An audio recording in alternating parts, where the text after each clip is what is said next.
Muito bom. Agora, tem um livro meu que se chama Especialista em Pessoas, que a teoria do livro é você aprender a lidar com todo tipo de gente. E lidar com pessoas é muito difícil. Você já deve ter cruzado pelo caminho com gente muito difícil. Uma das teorias mais fortes desse livro é o poder do perdão, que também parece clichê, mas na verdade é a única coisa que te liberta quando se trata de gente. Você acha que, olhando à luz da Bíblia e da sua caminhada, qual a importância do perdão, tendo em vista que tantas pessoas tentam nos paralisar, gente que tentou nos desanimar, fechar a porta? Você acha que o perdão ele é total mesmo? É aquele perdão de, mas fica longe de mim, um dia eu vou me vingar? Me explica um pouco a sua visão sobre perdão, porque assim como a inveja, o perdão é um problema que muita gente está tendo que lidar agora. Sim. Me diz um pouco sobre isso. Cara, eu tive uma história semana passada sobre isso. É bombástica, a gente quer coisa bombástica. Não, bombástica. Primeira mão, hein? Exclusivo, só que... Brunecast. Não, de verdade, cara. Eu tive uma experiência há uma semana atrás, constrangedora, com minha esposa e meus filhos. Eu tava no carro, minha esposa e meus filhos. Nós temos um imóvel lá na nossa cidade, em um condomínio fechado e... bom, eu vou resumir a história, porque também para não dar nomes e características. Mas uma dessas pessoas deste condomínio nos abordou de maneira extremamente desrespeitosa por algo que havia acontecido. Extremamente desmedido e tal. Eu vou evitar características. Mas, cara, foi muito desrespeitoso. Muito desrespeitoso e desrespeitosa. E a forma com que aconteceu feriu a gente, sabe? A gente é ser humano. No fim do dia, todo mundo é igual, lógico, sabe? A gente tem os nossos personagens, né? Que nós guardamos, nos reservamos, fazemos coisas que a gente às vezes tem que fazer, que é normal da vida. Mas de noite, cara, quando a gente chega em casa, a gente é um ser humano como qualquer outro. Nossa esposa conhece a gente, nossos filhos conhecem a gente. No sentido de que nós somos normais. Cara, eu fui pra casa tão ferido com aquilo que aconteceu. Eu e minha esposa, cara, fomos mal, sabe? A gente tava saindo lá de lá, ia na casa da minha mãe. Falei, cara, nem fui pra lá. Falei, vou pra casa. Cara, eu fiquei muito mal. E aí, naquela semana, eu ia começar as lives do lançamento do nosso livro, que é A Alegria do Amanhecer, que a gente lançou agora. Queria dizer que vocês têm honrado. E a gente tá muito feliz, tem chegado a muitos lares esse livro. Tá em primeiro lugar em espiritualidade, né? Tá em primeiro lugar hoje na Amazon, é verdade. Mas, cara, eu ia ter que fazer aquelas lives e eu tava com o coração ferido, cara. E aí eu fiz a live no primeiro dia de manhã mal. Fiz a live. Mas quando eu terminei, cara, eu falei, mano, não vou conseguir.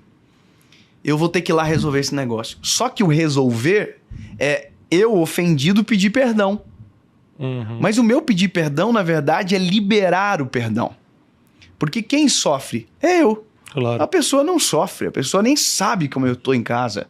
A pessoa nem sabe que eu ia sair dali, ia pra casa da minha mãe e tal, e que eu não fui por conta daquilo, ela nem sonha. E aí, cara, eu peguei e falei, sabe uma coisa, cara? Quem que é cristão aqui nessa parada aí? Vai, sou eu.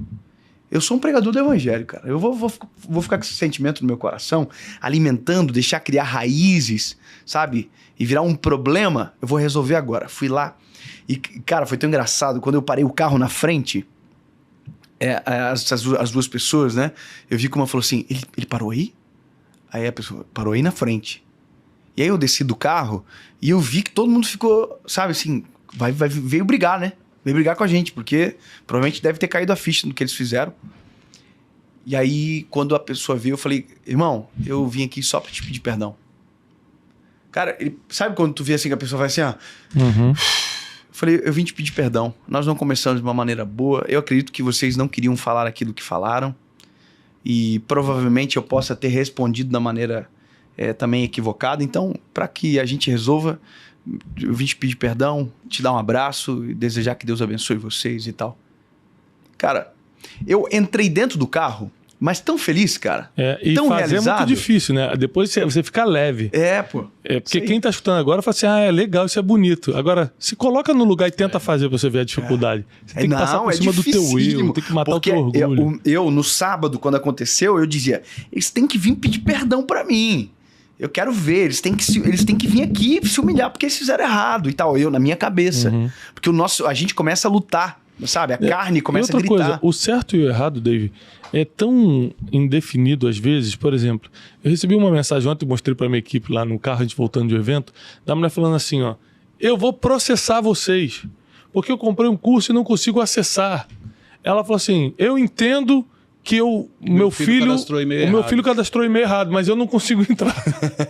Ela escreveu isso, que ia processar a gente, porque ela estava conseguindo entrar, porque ela sabe que o filho cadastrou errado o e-mail. Aí a gente só respondeu assim, boa tarde, a equipe respondeu lá, boa tarde, boa noite.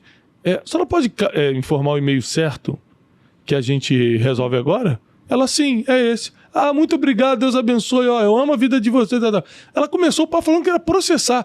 As pessoas são muito descabíveis, são muito desproporcionais quando estão fora de si, quando estão emocionadas, e falam coisas que ela não imagina que está ofendendo muito a outra. Sim. E aí a gente que conhece a palavra, Dave, a gente que tem um governo emocional, a Bíblia chama de domínio próprio, os frutos do Espírito, a gente precisa se colocar no lugar da pessoa e falar, ela não tem a mínima noção do que ela falou, você tem que pensar por ela.